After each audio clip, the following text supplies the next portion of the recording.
Students, Rampur క్లాస్కి తిరిగి స్వాగతం. మీరంతా బాగున్నారు కదా?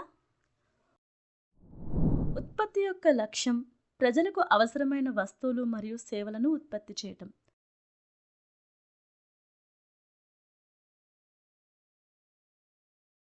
మునుపటి సెషన్లో మనం దాని గురించి మాట్లాడాం.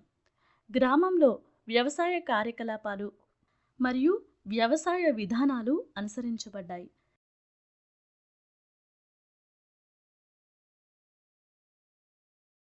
ఇప్పుడు 10వ తరగతి సామాజిక అధ్యయనాల నుండి రాంపూర్ ఏ విలేజ్ ఎకానమీ అనే అంశం నుండి రాంపూర్లో ఉత్పత్తి యొక్క మొత్తం ప్రక్రియను అర్థం చేసుకుందాం.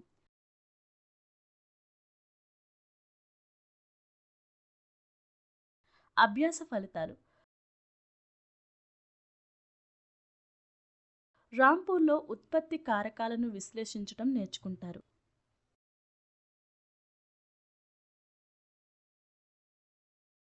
పొలానికి కూలీ, భౌతిక మరియు వర్కింగ్ క్యాపిటల్ ఏర్పాటు,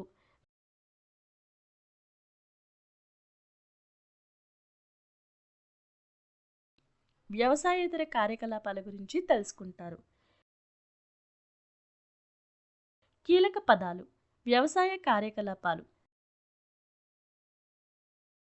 వ్యవసాయ కార్యకలాపాలు అంటే పంటలు, పండ్లు మరియు కూరగాయల ఉత్పత్తికి వ్యవసాయ భూమిని సాగు చేయటం మరియు పాడి, పశువులు మొదలైన వాటి ఉత్పత్తికి వ్యవసాయ భూమిని ఉపయోగించటం.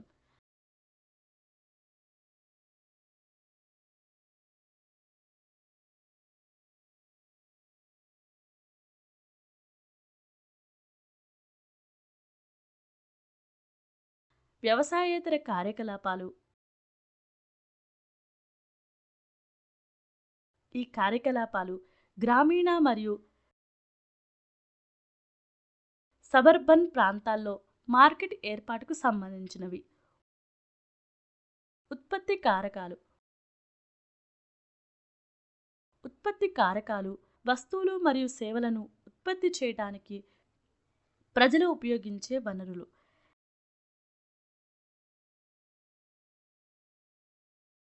లేబర్. మాన్యువల్ లేబర్ లేదా వేతనాల కోసం పనిచేసే వారితో కూడిన ఆర్థిక సమూహం.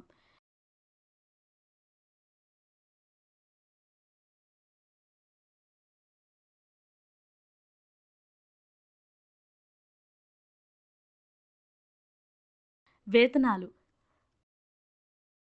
పని లేదా సేవల కోసం సంపాదించిన స్థిరమైన సాధారణ చెల్లింపు. సాధారణంగా రోజువారీ లేదా వారానికి ఒకసారి చెల్లించబడుతుంది. భౌతిక మూలధనం. భౌతిక మూలధనం భవనాలు, యంత్రాలు మరియు వాహనాల వంటి ఆస్తులను సూచిస్తుంది. ఉత్పత్తి ప్రక్రియలో ఉపయోగించబడుతుంది.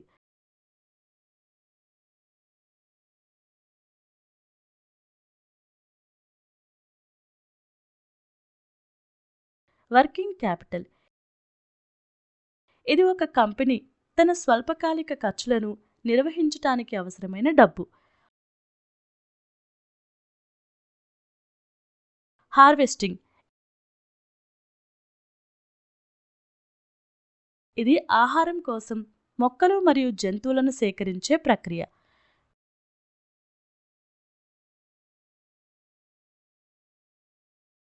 మిగులు. అదనపు ఉత్పత్తి లేదా సరఫరా.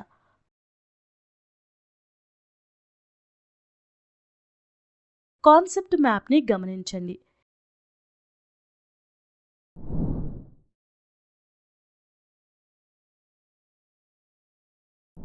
ఏదైనా ఉత్పత్తి చేయడానికి అవసరమైన అన్ని వస్తువులు ఏంటి?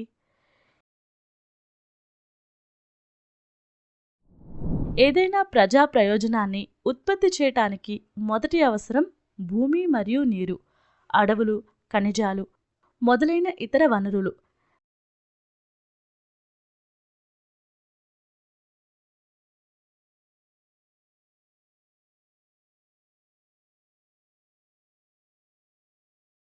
రెండవ అవసరం కార్మిక లేదా శ్రామిక శక్తి.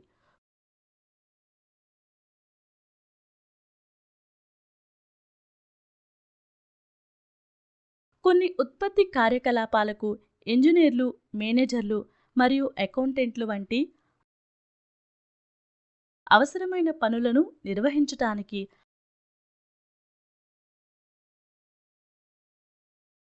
అధిక శిక్షణ పొందిన మరియు విద్యావంతులైన కార్మికులు అవసరమైతే, ఇతరులకు రోజువారీ వేతనం, కార్మికులు, వడ్రంగులు మరియు పెయింటర్ల వంటి చేతితో పనిచేయగల వ్యక్తులు అవసరం.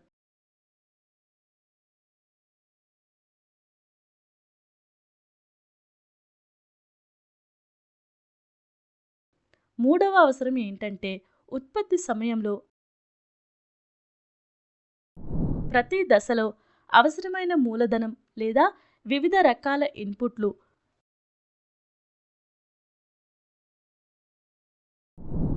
మూలధనం కింద వచ్చే అంశాలేంటో మనం అర్థం చేసుకుందాం.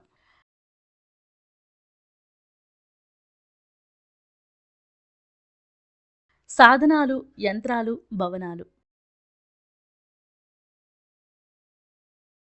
రైతు నాగలి వంటి సాధారణ సాధనాల నుండి జనరేటర్ల వంటి పెద్ద యంత్రాల వరకు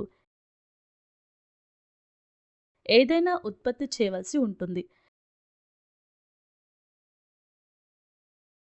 యంత్రాలలోని ఈ సాధనాలు ఉత్పత్తి ప్రక్రియలో ఉపయోగించబడవు, కానీ కొన్ని మరమ్మతులు మరియు నిర్వహణను కోరవచ్చు. తద్వారా అవి ఉపయోగకరంగా ఉంటాయి మరియు సంవత్సరానికి ఉపయోగించబడతాయి. వీటిని స్థిర మూలధనం లేదా భౌతిక మూలధనం అంటారు. ముడి పదార్థాలు మరియు డబ్బు. ఏదైనా వస్తువులను ఉత్పత్తి చేయడానికి అవసరమైన ప్రాథమిక వస్తువులు ముడి పదార్థాలు. ఉదాహరణకు, నేత ఉపయోగించే నూలు మరియు కుమ్మరి ఉపయోగించే మట్టిని కొనుగోలు చేసి ఉత్పత్తి ప్రక్రియలో ఉపయోగిస్తారు. ఉత్పత్తికి అవసరమయ్యే ఇతర సామాగ్రిని కొనుగోలు చేయటానికి మరియు ఉత్పత్తిని పూర్తి చేయటానికి చెల్లింపు చేయటానికి కూడా కొంత డబ్బు అవసరం. ఉత్పత్తిని పూర్తి చేసి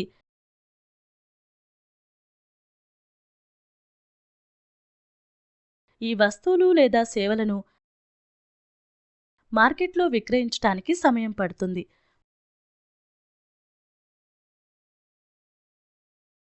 ముడి పదార్థాలు మరియు డబ్బు కోసం ఈ అవసరాన్ని వర్కింగ్ క్యాపిటల్ అంటారు.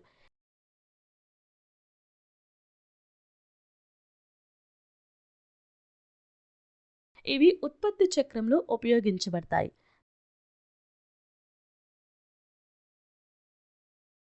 నాలుగవ అవసరం జ్ఞానం, సాంకేతికత మరియు సంస్థ.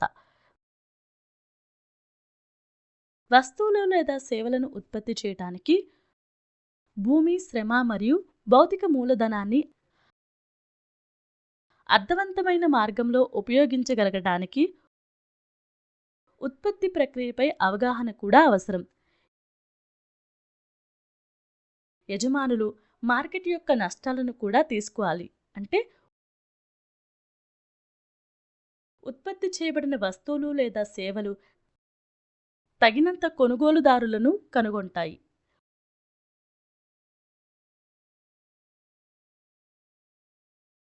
ఉత్పత్తి ప్రక్రియలో నిమగ్నమైన వ్యవస్థాపకులు ఉత్పత్తి ప్రక్రియను ఎలా ప్లాన్ చేయాలో, నిర్వహించాలో తెలుసుకోవాలి.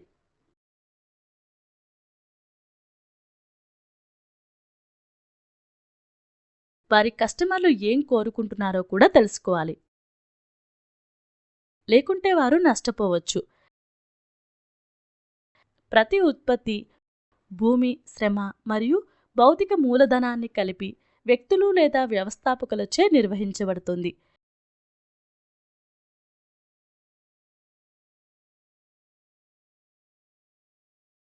వీటిని ఉత్పత్తి కారకాలు అంటారు.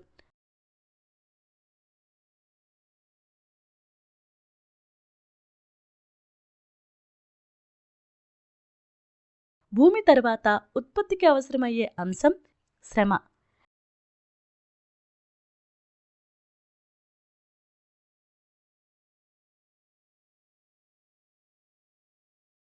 వ్యవసాయానికి చాలా శ్రమ అవసరం.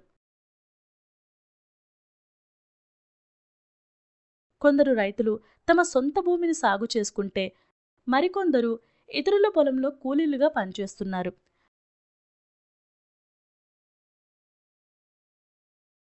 వ్యవసాయ కూలీలు భూమి లేని కుటుంబాల నుండి లేదా చిన్న చిన్న భూములను సాగు చేసే కుటుంబాల నుండి వస్తారు.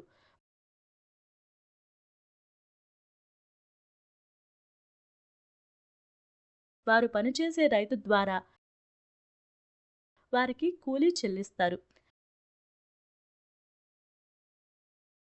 వేతనాలు నగదు రూపంలో ఉండవచ్చు లేదా ఉత్పత్తిలో కొంత భాగాన్ని వారికి ఇవ్వచ్చు.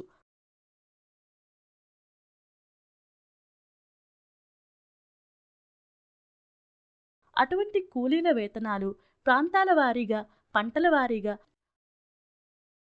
ఒక వ్యవసాయ కార్యకలాపానికి తగ్గట్టుగా, అంటే విత్తటం, కోయటం వంటివి మారుతూ ఉంటాయి.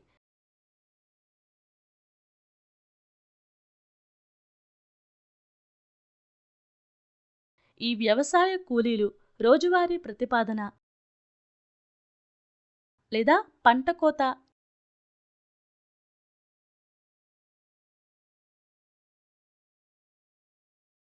లేదా ఒక నిర్దిష్ట వ్యవసాయ కార్యకలాపం వంటి కాంట్రాక్టుపై, అంటే ఏడాది పొడవునా పనిచేయవచ్చు. మూలధనం, భౌతిక మరియు పని మూలధనాన్ని ఏర్పాటు చేయటం.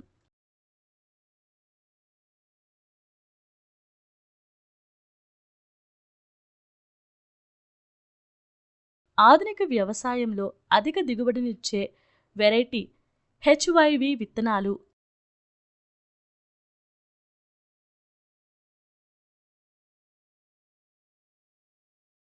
నీటిపారుదల, ఎరువులు మరియు పురుగుల మందుల వాడకం ఉంటుంది.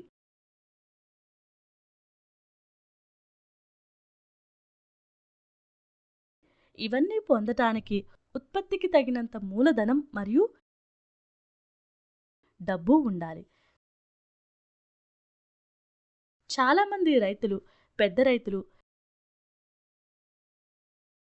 గ్రామ రుణదాతలు లేదా వ్యాపారుల నుండి డబ్బు తీసుకుంటారు.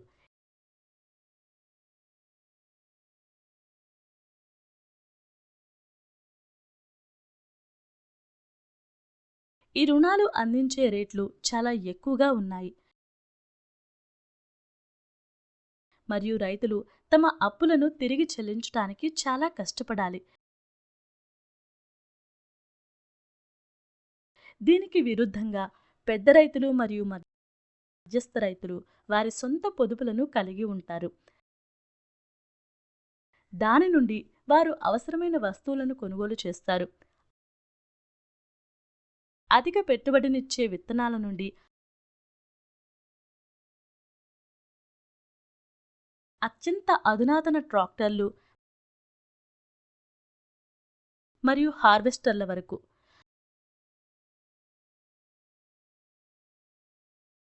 వారు డబ్బును ఎలా ఆదా చేస్తారు? చిన్న రైతులు తమకు చిన్న భూములు ఉన్నందున వారు డబ్బును ఆదా చేసుకోలేరు మరియు ఉత్పత్తి వారి అవసరాలను తీర్చడానికి సరిపోతుంది కాబట్టి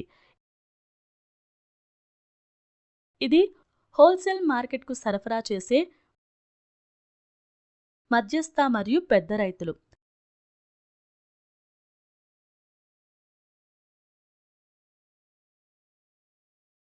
వారి సంపాదనలో కొంత భాగం ఆదా చేయబడుతుంది మరియు తరువాతి సీజన్ కోసం మూలధనం కొనుగోలు కోసం ఉంచబడుతుంది. అయితే ఈ రైతులు కొన్నిసార్లు వరదలు లేదా తెగుళ్ళు మొదలైన వాటి కారణంగా కూడా నష్టపోవచ్చు.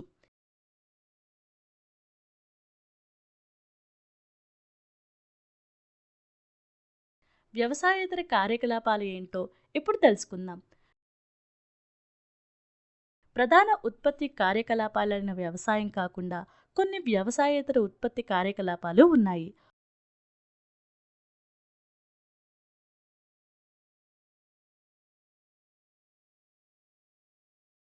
ఒక గ్రామంలో వ్యవసాయేతర కార్యకలాపాలలో పాడి ముఖ్యమైనది. ప్రజలు గేదెలను కొని వాటికి గడ్డి, జొన్నలు, బజ్రా మేతను తినిపిస్తారు.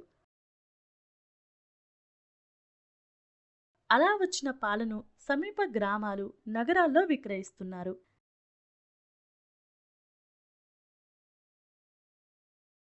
రాంపూర్లో చిన్న తరహా తయారీ కార్యకలాపాలు.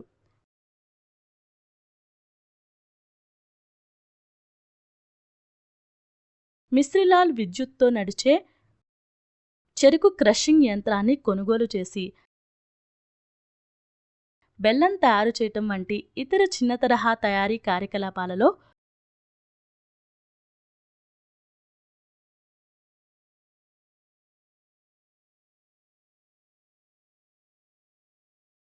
మరికొందరు పాల్గొంటారు.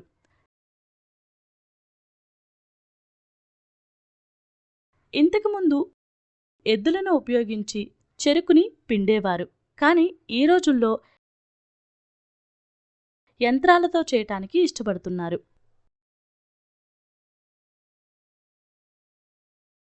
మిశ్రీలాల్ పండించిన చెరుకును ఉపయోగించటమే కాకుండా అతను ఇతర రైతుల నుండి చెరుకును కొనుగోలు చేసి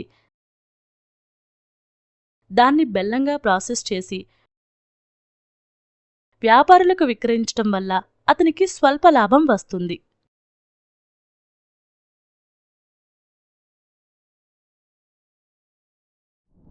రాంపూర్ దుకాణదారులు.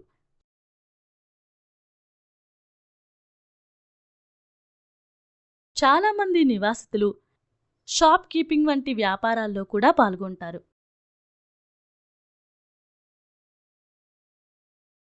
గ్రామస్తులకు అవసరమైన వస్తువులను నగరాల నుంచి హోల్సేల్గా కొనుగోలు చేసి గ్రామంలో విక్రయిస్తున్నారు.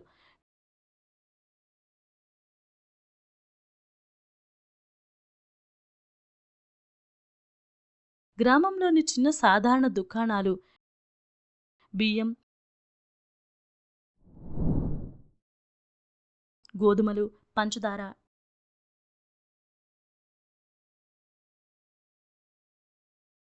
టీ, నూనె, బిస్కెట్లు, సబ్బులు, టూత్పేస్ట్లు, బ్యాటరీలు, కొవ్వొత్తులు,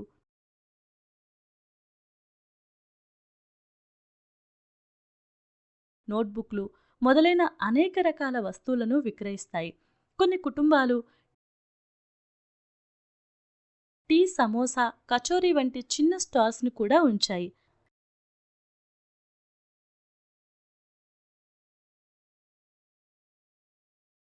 నమ్కీన్, స్వీట్లు, టోపీలు, శీతల పానీయాలు మొదలైనవి. మన దేశంలో రైతులు, దుకాణదారులు, చిన్న వ్యాపారులు వంటి పెద్ద సంఖ్యలో ప్రజలు స్వయం ఉపాధి పొందుతున్నారు.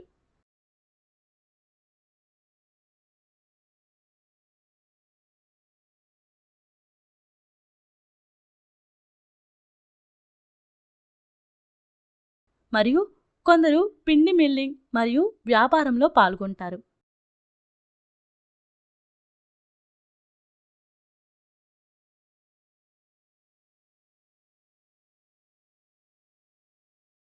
చాలామంది ప్రజలు ఎంజీఎన్ఈఆర్జీఏతో ఉపాధి పొందుతున్నారు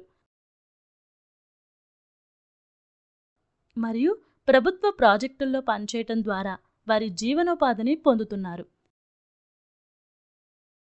కాబట్టి అన్ని ఉత్పత్తి కార్యకలాపాలు విజయవంతం కావటానికి సమీపంలోని ప్రదేశాలకు మంచి కనెక్టివిటీ అవసరం.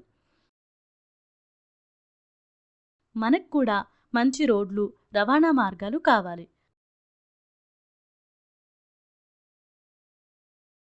రాంపూర్ గ్రామం కూడా సమీపంలోని నగరాలు మరియు గ్రామాలకు రోడ్డు మార్గం ద్వారా అనుసంధానించబడి ఉంది మరియు వాటిపై వివిధ రకాల వాహనాలు నడుస్తాయి.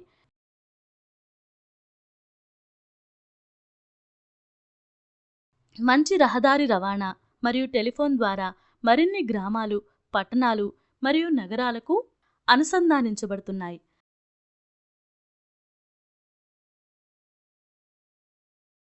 రాబోయే సంవత్సరాలలో వ్యవసాయేతర కార్యకలాపాలు త్వరలోనే పెరిగే అవకాశం ఉంది.